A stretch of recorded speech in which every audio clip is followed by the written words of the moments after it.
Welcome back to Scarlet and Maize. I'm Adam. I'm Zach. More impressive of the two. I got to stop this because this is every week. I make a joke about how Michigan's was the harder or more impressive game, and it obviously just dog shit.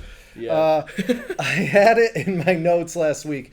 We ended up not being able to put out a show last week. That the win over USC didn't change anything for me regarding the outlook for the year, outside of literally one win I was predicting as a loss. Makes sense. One dub more, one less L. That's it. You're going to have to take my word for that because heading into the game, I was like, a win over USC re-raises the ceiling, and it's impossible to have watched that game and go, yeah, Michigan has arrived. Right. It reminded me of 2008, Michigan over Wisconsin, and Rich Rod's first year at Michigan for a number of reasons. But I thought a win over USC would re-raise the ceiling. It just did not because it was not fun. Coming off this 3-point win over Minnesota, I can honestly say again that it changes nothing for my outlook on the season. This time the other way. I'm not getting more down on it because of this. Michigan was up 24-3 when Orji didn't see a wide open Donovan Edwards and instead threw a pass badly toward an open Colston Loveland and it got picked off. And it was kind of all downhill from there. But it's not even just that simple. So let me just say real quick, the officiating the last 2 weeks, at least in the Michigan games, have been incredibly atrocious, just terrible on both sides, going both ways. Yeah. I do think that against USC, it may have benefited Michigan more than USC. This week, I know everyone is pointing to the onside kick where Minnesota was called offsides for no reason, but there was also a dude who was blocking a Michigan player before the ball traveled 10 yards, which is reviewable, and Michigan, I guess, was ready to review it. Like, Sharon Moore saw that, and he said in a press conference that, yeah, we saw that. We were going to challenge the flag or challenge the play if we needed to. I didn't realize you can't touch players until they go 10 I didn't know that either. Didn't even know but also, the ball hit a Minnesota player before it went 10 yards. I don't know if that one's reviewable. I feel like it should be. Yeah, I never saw a good angle of that. Like, I saw people said that, but then I never, because there wasn't a need for it, but I never saw a slowed down good angle of that Minnesota player getting hit, but it didn't really matter. But, I mean, either way, there was still the one that Sharon was ready to challenge, whatever. It's incredible to me that there were potentially 2 penalties that didn't get called, a phantom one that did, but the end result was correct. Like, this is just Big Ten officiating. Yeah. Meaning, it was reviewable and you're not allowed to block, and it did, so, okay, it would have come back. And instead, they called something else, and it was wrong. But whatever. Oh, well. Also, at the end of the first half, the refs called Minnesota's Hail Mary complete when the ball clearly bounced off the ground. And then they subbed in their kicking team, but Michigan didn't get a chance to sub, and they kicked a field goal, whatever. At the time, I was like, oh, it's no shutout. Ended up being a lot scarier than that. Yeah. Dude, can we talk about the touchdown catch that Minnesota had? That was insane. That was wild. And I don't. There's no way he even saw the ball either. His hand was there and the ball hit it, and he's like, "Yep." Yeah, that was that wild. was insane. Insane. Adding to that, following the interception, Minnesota, had it 4th and 11 at the Michigan 27, so they were still down 24-3. 4th down, threw an incompletion, and the refs called illegal hands to the face on Mason Graham, who didn't touch anyone's face mask. So, whatever. Another phantom call. Minnesota scored to make it 24-10 to start the comeback attempt instead of Michigan having the ball up again.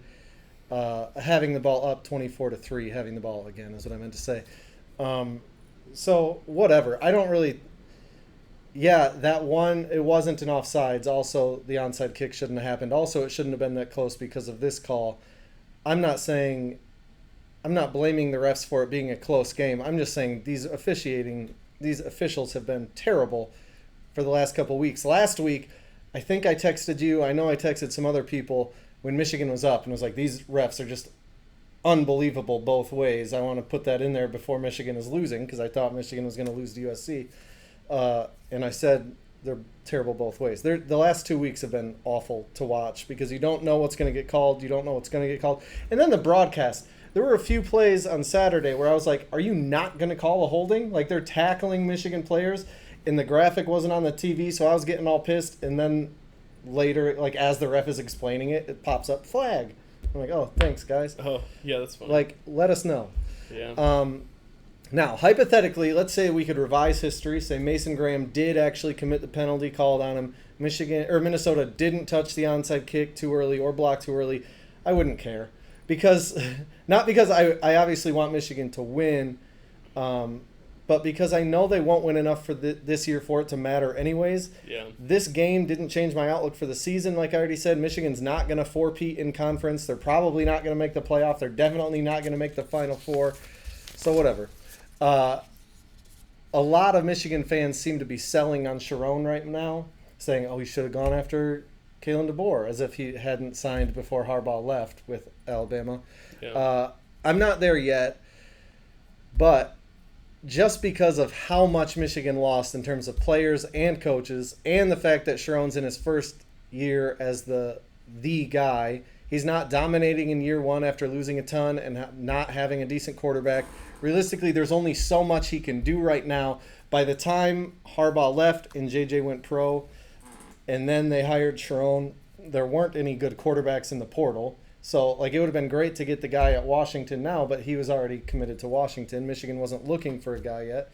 I am interested to see how he addresses both coordinator positions because the offensive coordinating has been terrible. Maybe Sharon, he said he was going to be more involved with the play calling. Maybe he just takes it back over and tells Kirk Campbell to take a step back or something. But the defense it's improved after the Texas game. There are still some there were like 3 or 4 plays in this game where they had a safety blitz from depth, and that's just never a good idea. Yeah, it's like, and they had good plays on each time it happened, but Sharon isn't Harbaugh. He needs to grow through this and learn from it. We'll see if he will. I do think if Harbaugh was still here, Michigan's record would be what it currently is, and still they would have taken a big step back, but there would just be more hope because it's Harbaugh. But Harbaugh had a couple of these years before. Forget the COVID year. He still had a couple of years where it was like, we just don't got the team this year. Yeah. Like, realistically, Sharon Moore is recruiting right now better than Harbaugh ever did. It's still not to the level of Ohio State, Georgia, Bama, whatever. It's not just a reload. It's just a reality that Michigan needs some time to reload, and hopefully he does. Don't know if he will. Do you have anything about this game? No, I thought Minnesota kind of got screwed, but then you kind of broke that down. But then I also loved that touchdown catch. That catch was crazy. There have been a few plays. I can't think of another one, but there were a few earlier in the year where it was the other team, and I'm like, that was really good. Either the play design or the great catch this week. Yeah. They had another one.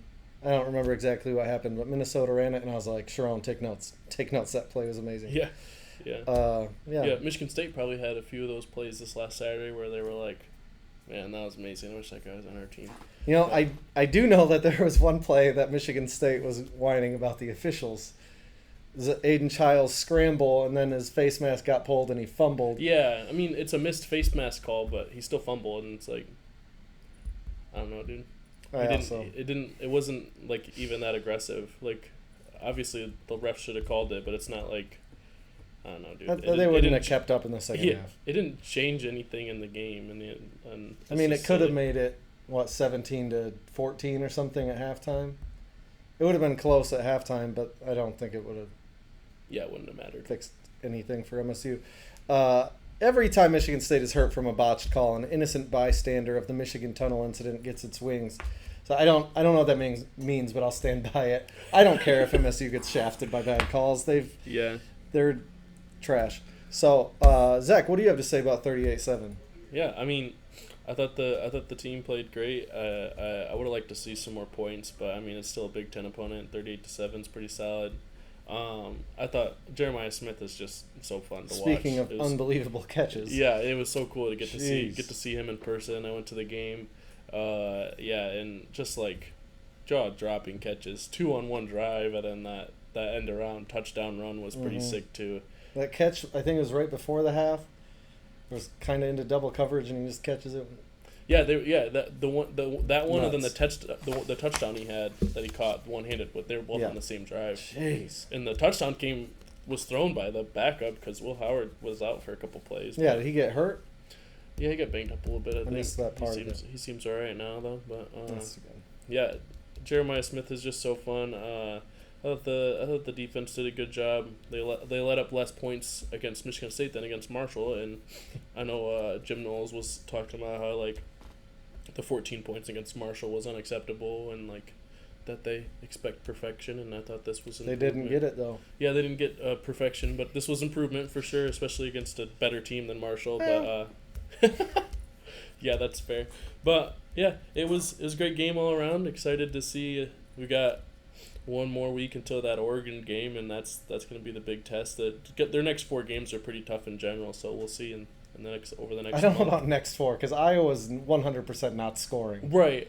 But like in general, like Iowa would be on the upper half of the Big Ten, and step up from Michigan State. Michigan State's definitely the toughest. Did you know this is true that Alex Orji has a higher QBR than Cade McNamara? Yeah, I saw that. That's fun. Yeah. Yeah, way to go, Ohio State. I am surprised it wasn't a bigger blowout. I'm surprised that MSU hung in as long as they did. I don't know if I've said it on the show. I've said it to another MSU fan who's a friend though. Is like Aiden Childs is going to win the Michigan State game. I just don't know which team he's going to win it for. He might throw 4 picks or he might throw 4 touchdowns. Like freaking Ricky White a few years ago, and he had like 11 catches against Michigan and then 0 catches the rest of his career. Yeah. Transferred. Like weird stuff happens in that game, and I wouldn't be surprised if Michigan loses. Also, Michigan State is terrible and even worse than Michigan. Even if they win this game, Michigan State did a good job of not allowing many big plays against Ohio State. At least not any huge plays. Like they had a few choke plays, but nothing. Not any like 50-yard. It wasn't like 2021. Yeah, yeah. That's still one of the wildest games. 35-0. That was terrifying at the time. Top 10 matchup, 35-0. Yeah. My wife was laughing, and Adam, why aren't you excited? And I was like, Michigan plays them next week. It's not funny at all. Yeah. Then later I could laugh, but yeah, and we all knew at the time partly it was the matchup. Like Michigan State's DBs it was just not a good. And matchup. Walker was hurt. Not that would have done anything. Yeah. Yeah. All right, on to the pick standings. I'm 51-10 overall, 83.6%. You're 45-11 overall, 80.36%. So I'm up a little bit. One step further take. What do you got? Mine is the 2 best wide receivers in the country might be the two dominant true freshmen, and Williams from Bama and Smith from Ohio State. And either way, they're going to be a ton of fun to watch the next few years. Mm-hmm. Like wild. Yeah, they're crazy. Mine is, it really is looking like Ohio State and then everyone else in the Big Ten, but my one step further take is that this has less to do with Ohio State looking incredible and more to do with the rest of the top teams looking super mid. So Oregon might be a half step behind instead of a full step behind, but Michigan is mid, USC is mid, Penn State is mid. Yeah, I don't disagree with that. Leading into my Big Ten takeaways, we got rid of divisions, but Ohio State is still going to end up playing Indiana in the Big Ten championship. Somehow getting they weren't in the West, obviously, but might as well have. Yeah, dude, that's so funny. Ridiculous. If that's the first matchup after they get rid of divisions, it's like, we need more balance. Finally get an East versus East team. It's Indiana. With first-year coach and a bunch of transfers. So wild. What's your Big Ten takeaway? I'm just excited to see how the more we get into conference play, how it shapes out with the mega conference and no divisions. It's a lot of change in 1 year, and I'm just getting excited for it. The more we get into it, lot of big games next week, a few big games the week after. It's getting fun. But from this current week, no, we haven't been there yet. Shoot. Yeah. Rapid fire turd pile. This is a terrible week for schedules. This week is what I was just a rapid turd pile in general. Yeah. Rapid fire turd pile. Yeah. Speaking of the turd pile, here we go. Michigan State at Oregon. Listen. Michigan State kept it close for a half. Oregon is disappointed. I got Oregon. I got Oregon as well. UCLA at number 9, Penn State. Penn State's favored by 28. That's probably too low, even though I just called Penn State mid. Yeah. UCLA is bad. I'm starting to understand why Chip Kelly left. Yeah. For a coordinator job. Penn State. Purdue at Wisconsin. I got Wisconsin. Yeah, I got Wisconsin as well. Indiana at Northwestern Indiana. Yeah, Indiana. Number 13, USC, favored only by 9.5 at Minnesota. I don't know if this is people going, hey, Minnesota almost came back against Michigan, or if they're USC is pretty mid.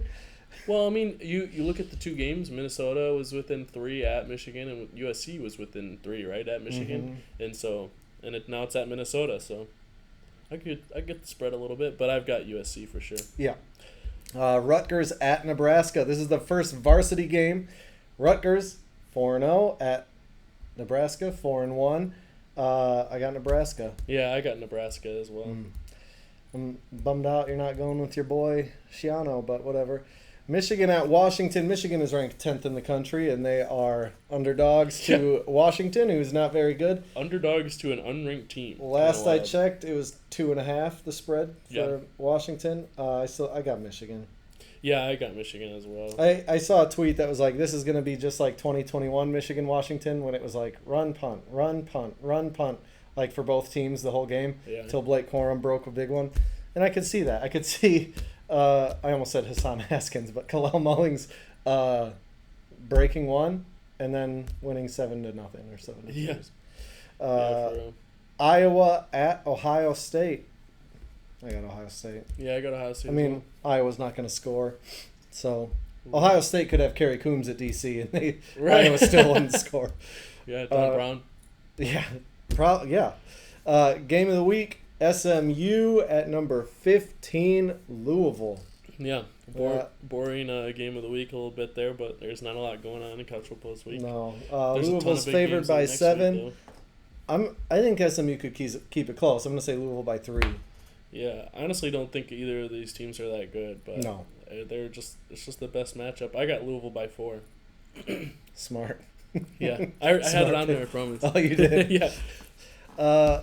Things no one is talking about. What do you got? Oh, so for mine, you love to talk about how Ohio State never plays their backups, blah, blah, blah, blah. But James Peoples actually has more carries than Travion Henderson. So that's true. I did say early on, though, that Ryan Day was going to run the ball early and blow out wins. And then once he gets in competitive games, he's going to revert to passing. So we'll see probably starting next week if they keep running the ball a lot, period, let alone with the backups. But yeah. Mine is Alabama's only loss this year is to Michigan. That was in the Rose Bowl, on Michigan's way to a dominant national championship win in one of the most dominant seasons in college football history. But they were one of 5 teams to go 15-0 ever. No one's talking about that, and I think they should. Tweet of the week. This was, I think, during the Michigan game, but Isaiah Hull just posted a picture of Michigan commit Brady Hart, who is really good. But he's a junior in high school, so. Lovely. No good. Brady Hart, is that like Tom Brady and Mike Hart? Yeah, it's like the perfect Michigan name for a quarterback or player, because Hart. Yeah. Also, from Woodward Sports Network, can someone please ask Jaden Davis's parents if he can play, please? Because he wants to redshirt. His parents want him to redshirt. And I honestly think Alex Orji, he's obviously not super accurate. I think he's better at throwing the ball than he's getting credit for. Yep. And they're just not throwing the ball. I mean, they're only throwing short stuff, but you could throw more short stuff, and that would be better than whatever they're doing, other than giving it to Kalel Mullings. Yeah, my tweet of the week is from I don't know how to say that. You know how to say that? Yeah, SYR Motsag. Yeah, from that tweet, and it says Iowa is a good test for Ohio State. For how Ohio State will do against Michigan this season, they are very similar teams. Both teams have head coaches that were suspended for cheating. Both teams rely heavily on the run game. Both teams have no passing game. Both teams have extremely good run defenses. Both teams have porous pass defenses. So that's good fair. Test for Ohio State. The one thing I forgot to mention about the Minnesota game is Michigan sat like 5 defensive starters. I think because they thought it was going to be a blowout, and it was till the 4th quarter when all that stuff happened. Jair Hill's coming into his own at corner. Will Johnson didn't play, so once Will Johnson is back and Jair is playing, I think the defense will look better. But that's good. I was happy with what Michigan did against USC against the pass. Yeah. It's not my opinion. It's this guy's tweet. Yeah. Just liked it. Yeah. Both defensive coordinators are super old and probably shouldn't be in college anymore. No, Iowa's is fine. He should be there. Friggin' wink. I miss Jesse Minter is my overall takeaway. Cool. With that, see you next week. Hopefully Michigan squeaks another one out. Go Blue. Go Buckeyes.